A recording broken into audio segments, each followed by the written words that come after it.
Si Nakatani Junto, ipinanganak noong January 2, 1998, isang professional na boksingero na nagmula sa bansang Japan. Nakahawak siya ng mga World Championship sa 3 weight classes, kabilang ang World Boxing Organization o WBO flyweight title mula 2020 hanggang 2022, World Boxing Organization Junior Bantamweight title noong 2023 at ang World Boxing Council WBC Bantamweight title mula noong February 2024.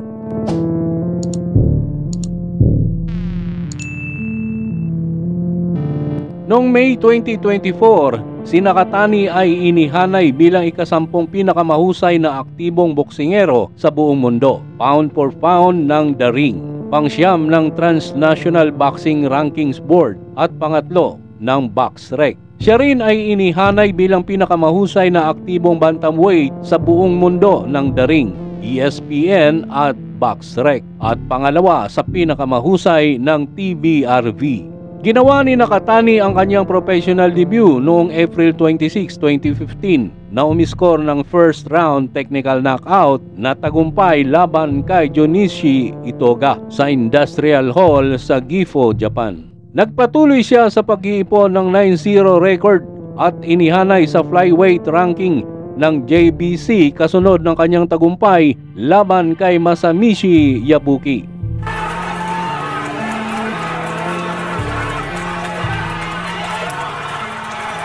Nagkaroon sila dito ng tiknikang laban at palitan ng nakakapagod na mga suntok at tila mauubusan kapwa ng hininga. Kapansin-pansin na may ibubuga ang tibay ng resistensya ni Nakatani sa laban na ito.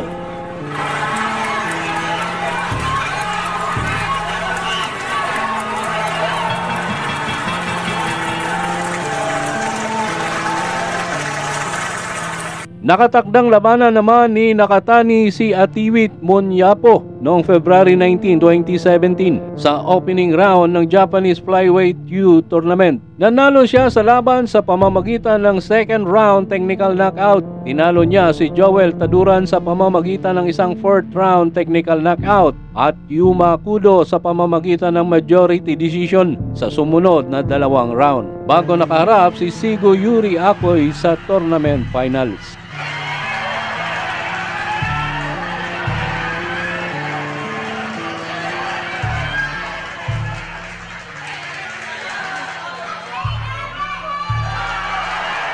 Tinalo niya si Akoy sa pamamagitan ng 6th round technical knockout. Siya ay higit pang pinangalan ng tournament MVP.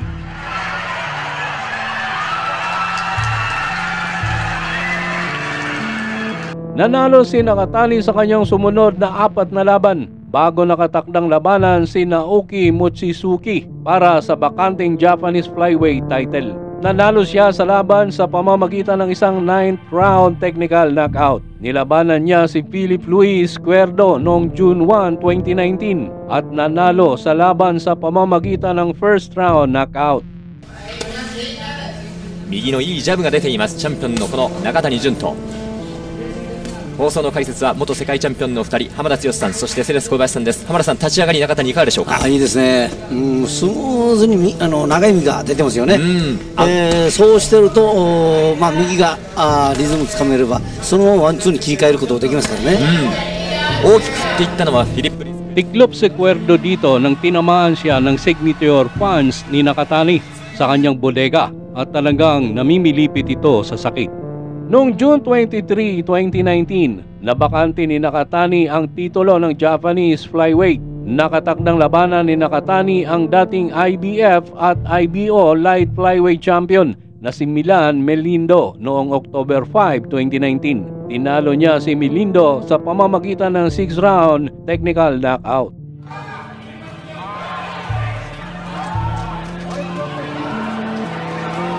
At dito nga ay tuluyan ang inawat ng referee upang pigilin ang laban.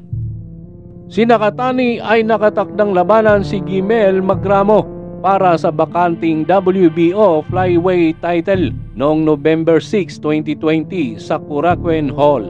Ang laban ay orihinal na itinakda noong April Ngunit dahil sa pandemya ng COVID-19 ay pinagpaliban at muling na-schedule ng 3 beses. Pumasok si Nakatani sa laban bilang paborito upang manalo ng titulo. Nang ibabaw si Nakatani sa laban, pinarusahan ang kanyang kalaban ng mga malulutong na suntok sa isang labanang distansya at lumapag ng may higit na lakas ang kanyang kamao nang dumikit si Magramo. Nanalo si Nakatani sa laban sa pamamagitan ng isang 8-round technical knockout. Kinawayan ng referee ang laban sa unang bahagi ng round dahil natumba si Magramo sa kombinasyon ng mga suntok. Bagamat nagawa ni Magramo na lampasan ang bilang.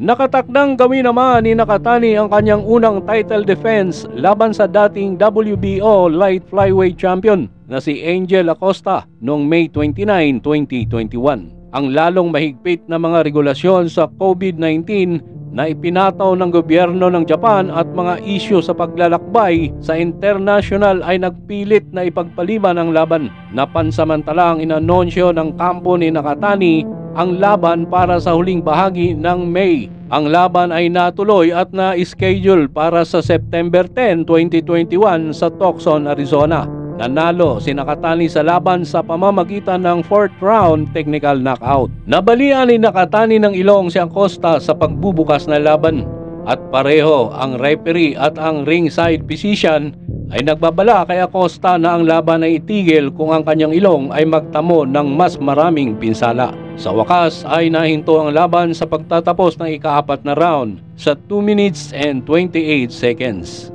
Nabuok naman si Nakatani para gawin ang kanyang pangalawang WBO flyweight title defense laban sa reigning WBO Asia Pacific flyweight title holder na si Ryota Yamauchi noong April 9, 2022. Ang laban ay naka-schedule para sa undercard ng Ryota Murata at Gennady Golovkin middleweight unification bout at naganap sa Saitama Super Arena sa Saitama, Japan. Napanalunan niya ang laban sa pamamagitan ng isang 8-round technical knockout at napilitan ng referee na si Katsuhiko Nakamura na ihinto ang laban sa 2 minutes and 20 seconds na marka. Nangunguna si Nakatani sa mga scorecard sa oras ng paghinto kung saan lahat ng 3 hurado ay nagtala sa kanya ng 70-63. Hinarap ni Nakatani ang dating WBO Super Flyweight title challenger na si Francisco Rodriguez Jr. sa isang Super Flyweight bout noong November 1, 2022.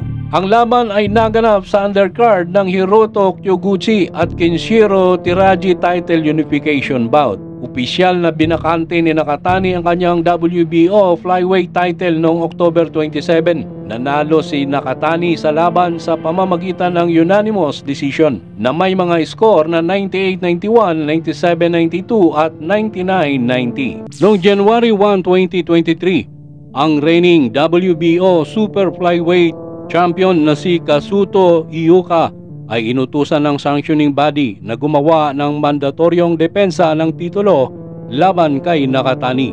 Nang ibakante ni Ioka ang titulo noong February 14 upang ituloy ang isang rematch kay Joshua Franco, si Nakatani ay inutusan sa halip na harapin si Andrew Moloney para sa bakanteng kampyonato.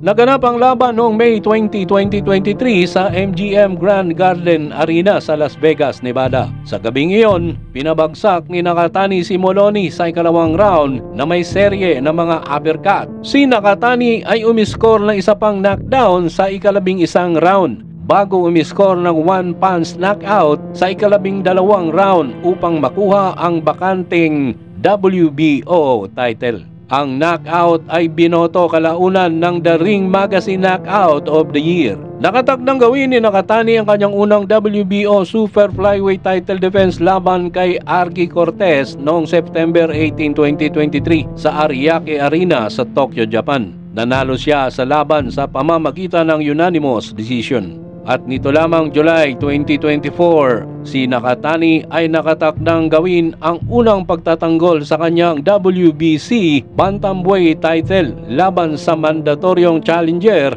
na si Vincent Astrolabio ng Pilipinas. sa Ryugoku Kokugikan sa Tokyo, Japan noong July 20, 2024. Inaabangan ito ng maraming mga Pilipino na umasang magkaroon muli ng isang champion ang Pilipinas. Nanalo si Nakatani sa laban at napanatili ang kanyang titulo sa pamamagitan ng pag-score ng body shot technical knockout sa unang round lamang na ikinadismaya ng mga nag-aabang na mga Filipino fans. Hanggang dito na lang muna tayo mga ka-Round 3. Huwag niyong kalimutang mag-subscribe sa ating munting channel. Maraming salamat sa patuloy ninyong panonood.